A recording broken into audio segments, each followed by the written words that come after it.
On voit partout des vidéos qui disent j'ai gagné X milliers d'euros avec des produits digitaux, mais ce qu'on vous montre jamais, c'est le temps nécessaire pour y parvenir, les compétences nécessaires et les erreurs qu'on peut faire en chemin. Aujourd'hui, je vais vous montrer exactement combien j'ai gagné en 2025 avec mon activité dans le marketing digital, de quelle manière et exactement combien de temps ça m'a pris pour monétiser mes compétences. Si vous croyez qu'on peut créer un business digital florissant en seulement 6 mois et sans avoir d'audience, cette vidéo elle va peut-être un petit peu vous bousculer, mais en même temps elle va aussi vous aider. Alors voici la timeline depuis le moment où j'ai quitté le salariat jusqu'à aujourd'hui, avec mes différentes sources de revenus qui ont été mises en place au fil du temps, qui sont toutes liées à mon activité dans le marketing digital, donc c'est-à-dire la vente de produits digitaux via les réseaux sociaux, principalement des formations et des e-books, mais vous allez voir, il y a d'autres choses que je vais vous expliquer. Donc cette ligne du temps, elle démarre en 2016 où je réussis à quitter mon boulot en ayant monté une boutique sur Etsy qui fonctionne très bien et dans laquelle j'ai une société de gravure laser et donc je vends mes créations sur internet et c'est vraiment comme ça que j'ai réussi à la base à quitter mon emploi. Mi-2021, je démarre ma chaîne YouTube où je décide de donner des conseils aux autres vendeurs sur Etsy et où j'explique vraiment tout ce que j'ai appris durant ces 5 dernières années. Fin 2022, je lance Etsy Academy qui est ma formation pour apprendre à vendre sur Etsy et à la base, j'avais lancé vraiment cette chaîne YouTube pour échanger avec les autres vendeurs, leur apprendre des choses parce que les ressources en français étaient très limitées. Je comptais avoir un revenu de YouTube, donc les revenus publicitaires, mais à aucun moment j'avais pensé commencer à faire une formation. Sauf que plusieurs abonnés ont commencé à me demander de l'aide contre rémunération pour que j'aille encore plus loin. C'est ce qui m'a vraiment permis en fait de me mettre la puce à l'oreille et de me dire en fait oui c'est vrai je pourrais faire une formation. Ça a été vraiment mon premier produit digital et c'est de là que tout est parti. En 2023 je commence les commissions d'affiliation. Donc ça c'est-à-dire que je touche un pourcentage quand quelqu'un passe par mon lien pour acheter notamment un logiciel, mais je vous expliquerai ça en détail juste après. En 2023 je lance aussi le coaching, donc c'est-à-dire que je vérifie des boutiques Etsy et je leur dis exactement quoi améliorer. Toujours en 2023 je lance mon premier e-book. En 2024 je lance un deuxième e-book. En 2024 toujours, je lance des templates avec des mock-ups qui sont liés à Etsy, mais ça je vous expliquerai aussi après. En 2025, je sors un 3e e-book et fin 2025, c'est-à-dire qu'il y a 2 mois, je lance le challenge Digital Foundation qui est en fait un mini-challenge pour apprendre à trouver et valider sa niche digitale pour savoir si elle est bien monétisable. Donc de 2016 à 2022, c'est-à-dire pendant 6 ans, je n'ai pas vendu un seul produit digital, je n'en proposais pas et pourtant j'ai vraiment l'impression que ça a été la période la plus importante de toute mon activité. C'est vraiment durant cette période de 2016 à 2022 où j'ai appris énormément, où je me suis formée beaucoup. J'ai développé pas mal de compétences, j'ai appris à faire du marketing digital, j'ai eu quelques notions de copywriting, j'ai dû apprendre à écrire des emails de vente, à créer un tunnel de vente aussi, à créer une formation, à faire un lancement, toutes ces choses dont on a besoin au final pour vendre des produits digitaux en ligne. Aujourd'hui, beaucoup de gens commencent directement par créer un e-book ou veulent faire de l'affiliation ou veulent vendre une formation avant même d'avoir une compétence ou d'avoir une audience. Et j'appelle pas ça une stratégie, j'appelle ça brûler les étapes. Parce que c'est durant ces 6 années à développer tout ça que j'ai ensuite appris ce qui était nécessaire pour accumuler les différentes sources de revenus. Alors bien sûr, vous n'êtes pas obligé non plus que ça vous prenne 6 ans comme moi, je pense que j'ai quand même mis le temps, mais croire que vous allez quitter votre boulot et vous créer une énorme audience en 6 mois, c'est totalement irréaliste. Personnellement, j'ai commencé à avoir la possibilité de vivre uniquement de mon activité dans le marketing digital 18 mois après l'ouverture de ma chaîne YouTube. Attention qu'à ce moment-là, c'était ni stable ni confortable, je ne savais jamais ce que j'allais gagner le mois d'après, ni si ça allait être aussi haut que le mois précédent. Alors on passe ici au détail de toutes mes sources de revenus pour 2025 qui sont en tout cas liées à mon activité dans le marketing digital, à savoir que je filme cette vidéo la dernière semaine de décembre, donc vous avez en tout cas la plupart du puzzle, sauf la dernière semaine de l'année, mais bon ça changera plus grand chose pour maintenant. On commence par les audits de boutique Etsy, donc c'est-à-dire un petit peu le coaching individuel que je fais pour aider les vendeurs. J'en ai fait très peu début 2025, j'avais promis à certaines personnes de le faire, mais sinon je n'en ai pas du tout fait cette année parce que je voyage en van et que c'est très compliqué de concilier ça avec le reste du voyage, j'arrive pas à tourner une vidéo dans le van. Les avantages, c'est que j'ai vraiment l'impression que c'est en faisant du coaching avec le client et en mettant ses mains dans la boue, je vais dire, qu'on apprend le plus. J'ai vraiment l'impression que c'est le coaching qui permet d'identifier les réels problèmes du client. On comprend très vite les problèmes, les schémas, les blocages, tout ce qu'il faut résoudre. Aussi, c'est très satisfaisant parce que forcément, ce sont souvent les clients qui vont parfois avoir le plus de résultats aussi parce que on a pu les aider directement. Donc, si on a pu mettre le doigt sur ce qui n'allait pas et qu'ils ont pu le corriger et qu'après ils ont les résultats, je trouve que c'est très satisfaisant d'avoir comme ça ce coaching. Aussi, si vous connaissez bien votre sujet, vous pouvez avoir beaucoup de demandes en coaching ou en audit parce que il y a beaucoup de clients qui recherchent vraiment une aide personnalisée et pas juste une formation. Premier inconvénient, c'est qu'il faut aimer avoir ce contact direct avec le client. Deuxième inconvénient, c'est que vos revenus dépendent directement de votre temps et de votre disponibilité. C'est clairement ici de la prestation de service, donc c'est impossible de partir longtemps ou de lever le pied sans stopper vos revenus. Ça va être directement imputable au temps que vous mettez dans votre activité. Et dernier inconvénient pour moi, c'est qu'il faut de l'expérience. On fait pas du coaching quand on lance son activité généralement parce qu'on se sent trop illégitime. On a l'impression peut-être que le client parfois va poser des questions auxquelles on ne sait pas répondre. Il faut quand même avoir une bonne base de connaissances pour le faire et être à l'aise pour le faire. Ensuite, on a les revenus publicitaires YouTube qui sont donc les revenus AdSense que YouTube me paye pour mes vidéos et pour placer des publicités sur mes vidéos. Donc j'ai touché 8 779 € pour toute l'année 2025. Je vous ai déjà dit, YouTube, c'est pas ce qui va vous faire vivre à temps plein, mais en attendant, c'est quand même une bonne source de revenus sur lequel je ne cracherai pas, hein. Je dis pas le contraire. Premier avantage, c'est qu'il y a un effet boule de neige. YouTube, c'est l'une des plateformes qui est la plus intéressante pour moi pour attirer du trafic et en tout cas le faire sur la durée parce que la durée de vie du contenu, elle est extrêmement longue. Les gens peuvent tomber sur vos vidéos encore quelques années après. Il y a encore des gens qui tombent sur mes premières vidéos que j'ai postées ici sur ma chaîne. Donc forcément, s'il y a des publicités qui sont placées sur ces vidéos, je touche encore des revenus publicitaires de ces vidéos-là. Les désavantages, c'est que il y a beaucoup d'aspects techniques. Moi, je croyais pas qu'il y avait autant de choses à maîtriser quand on se lançait sur YouTube. Je croyais qu'on faisait juste des vidéos et que c'était fini.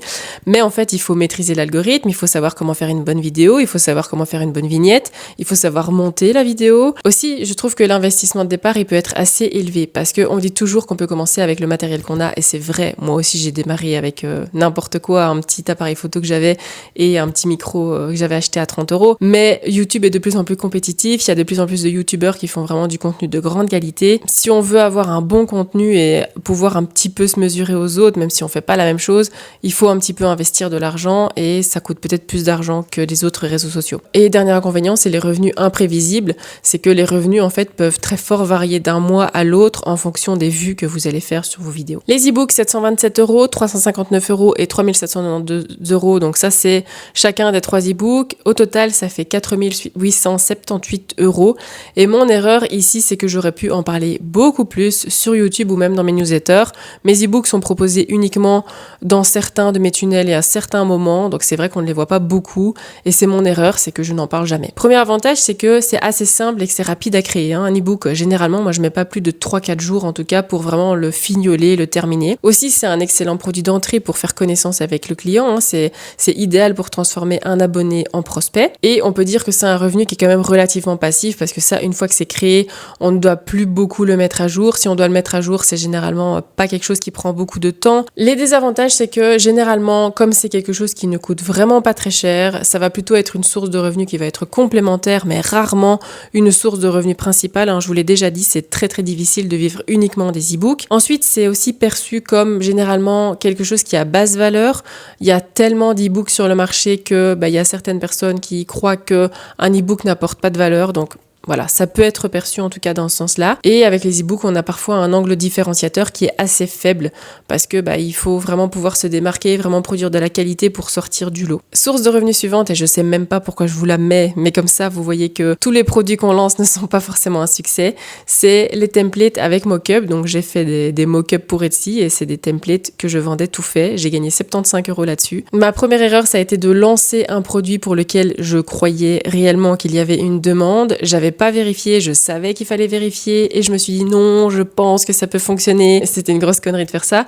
Et c'est vraiment la dernière fois où j'ai lancé un produit et où j'ai travaillé dessus sans avoir l'aval de mon audience et sans demander vraiment s'il y avait un réel besoin derrière. Les avantages, c'est que c'est assez simple à créer, c'est comme pour les e-books, c'est que les gens aussi adorent acheter des choses qui sont faites d'avant et qui sont préfabriquées pour eux, sur lesquelles ils peuvent gagner du temps. Et c'est aussi que ça peut très bien fonctionner dans une niche précise. Les désavantages, c'est que c'est souvent une valeur perçue qui va être faible, c'est un petit peu comme les e-books, surtout si vous le vendez seul, vous allez devoir faire des packages. Et le problème, c'est que c'est aussi très facilement copiable, que parfois même plus qu'un e-book, parce qu'on peut juste copier le lien, qu'il suffit de changer 2 ou 3 choses ou des images pour dire de se l'approprier, de dire que c'est le sien. Alors on arrive ici à ma plus grosse source de revenus, et je pense que vous vous en doutez, c'est les formations. Donc on a Etsy Academy avec 90 278 pour donc l'année 2025 et Digital Foundation avec 864 € que j'ai lancé donc il y a 2 mois. c'est clairement ma plus grosse source de revenus et c'est aussi ce que j'aime le plus faire et ce que j'aime le plus mettre en place. J'aime bien mettre en place tout un système pour le client pour le faire emmener d'un point A à un point B et résoudre son problème. Le premier avantage, c'est que vous vendez la plupart du temps une transformation réelle. C'est la meilleure façon de partager vos connaissances et de faire une différence vraiment dans le quotidien ou dans la vie de votre client. Vous vendez pas ici juste du contenu, vous vendez un changement de situation. Deuxième avantage, c'est que souvent il suffit d'en vendre peu pour se constituer un vrai revenu. C'est pas pour rien que c'est ma plus grande source de revenus, c'est que c'est aussi mon produit qui coûte le plus cher. Ça peut se vendre de 50 € à plusieurs milliers d'euros une formation. Dernier avantage, je dirais que c'est la relation qui va être un peu plus forte avec votre audience. Les clients qui sont satisfaits de la formation et de leur transformation vont être vos meilleurs ambassadeurs et ils vont eux-mêmes en parler autour d'eux. Ils vont faire votre pub sans même leur demander. Les désavantages, et c'est vraiment le plus gros pour moi, c'est que ça met beaucoup de temps à créer. Aussi, forcément, il faut avoir une compétence solide à monétiser. On peut pas rédiger une formation comme on rédige un e-book. Il faut aller un peu plus loin quand même dans les explications et il faut avoir un autre niveau de connaissance. Donc, ça nécessite d'en être plus loin aussi dans votre parcours. Aussi, on a une responsabilité plus forte. Les attentes sont plus élevées que pour un template ou pour un e-book. Les gens attendent plus d'une formation que d'un simple pro digital à 20 €. Aussi, il faut se former aux aspects un petit peu plus techniques. Il faut y passer. Il faut apprendre à créer un tunnel, à vendre sa formation dedans, à l'héberger, à trouver une plateforme pour mettre une communauté, par exemple, si vous voulez qu'il y en ait une avec la formation. Bref, tout ça s'apprend et ça se fait pas du jour au lendemain. Et ensuite, les commissions d'affiliation, 3 571 € pour 2025. On a en détail Sales Samurai qui m'a rapporté 1 484 €, 1 749 $, et Everbee qui m'a rapporté 2 459 $, soit 2 087 €. Donc ça fait un total de 3 571 €. C'est les deux logiciels avec lesquels je travaillais pour gérer ma boutique Etsy et donc forcément c'est les deux logiciels dont je parlais et j'en faisais la promotion. Premier avantage, c'est qu'il n'y a aucune création de produit, donc vous vous faites rémunérer pour des sujets dont vous auriez parlé de toute façon et vous touchez la commission quand quelqu'un passe par votre lien. Deuxième avantage, c'est que c'est une source de revenus qui, logiquement en tout cas, va grandir avec votre audience. Plus vous avez de personnes qui vous suivent, plus vous avez de personnes qui vont acheter et passer par vos liens. Les désavantages, c'est qu'on peut vite devenir un panneau publicitaire si on ne parle que de ça. Donc moi, je dis toujours qu'il faut vraiment faire ça avec minutie et pas trop en parler non plus, parce qu'il peut vite y avoir une perte de confiance vis-à-vis de l'audience. Et aussi, les commissions, elles sont très très faibles. Pour gagner beaucoup, il faut une grande audience. Donc voilà, c'est pas toujours très très intéressant, mais en attendant, c'est que du bonus. Donc autant le faire si c'est quelque chose que vous utilisez réellement dans votre quotidien. Donc je vous mets le récapitulatif à l'écran de ce que j'ai gagné durant cette année 2025, ce qui nous donne un total TVA comprise de 110 355 €, ce qui représente hors TVA 91 202 € pour 2025. Attention que cette somme, c'est mon chiffre d'affaires, ce n'est pas mon bénéfice. Là-dessus, je dois encore payer des choses, je dois encore payer mon comptable. S'il y a des gens qui travaillent pour moi, donc par exemple moi ici j'ai une monteuse vidéo, je dois payer les logiciels que j'utilise, je dois payer aussi mes outils, les formations que je fais pour me mettre à jour, mon matériel, mais aussi mes impôts. Donc ce n'est pas la somme que j'ai réellement en poche, bien sûr. Par contre, je n'ai pas utilisé de budget publicité dans mon activité, je n'en utilise pour le moment pas du tout. Donc ici, mon trafic, il est à 100% organique via YouTube. La plupart de mon trafic, il vient à 100% des vidéos que je publie gratuitement chaque semaine sur YouTube. Et je le précise parce que ça peut vraiment complètement changer la manière de construire un business et aussi la manière dont se répartit le bénéfice. D'ailleurs, si vous avez envie de suivre toutes les étapes nécessaires pour construire un business de produits digitaux, je vous ai fait un tableau sur Notion que je suis moi-même pour structurer mon activité. Donc si vous avez envie de le télécharger, je vous mets le lien dans la description. Si j'ai voulu vous montrer tout ça aujourd'hui, c'était pas juste pour vous montrer des chiffres, mais c'était pour vous montrer une réalité. Un business de produits digitaux, c'est pas juste créer un produit qu'on sort de son chapeau et qu'on essaye de vendre, c'est vraiment une construction. Toutes les pierres vont devoir être ajoutées à l'édifice pour vraiment construire une pyramide et un système qui fonctionne. Et pendant longtemps, je n'ai rien monétisé, j'apprenais, je testais, je faisais des erreurs, et c'est vraiment cette période clé qui m'a tout appris, enfin presque tout parce que je me forme encore, mais qui m'a appris énormément et qui m'a permis ensuite de pouvoir diversifier mes sources de revenus. Merci d'avoir regardé cette vidéo jusqu'au bout, j'espère qu'elle vous a plu. N'hésitez pas à vous abonner à cette vidéo, à lui mettre un petit like. Vous pouvez aussi maintenant mettre un petit hype sur les vidéos, qui est une fonctionnalité que YouTube a mis en place récemment pour soutenir un petit peu plus les créateurs que vous préférez. Je vous remercie encore d'avoir passé ce moment avec moi. Je vous retrouve comme d'habitude dimanche pour une nouvelle vidéo et je vous dis à bientôt. Salut!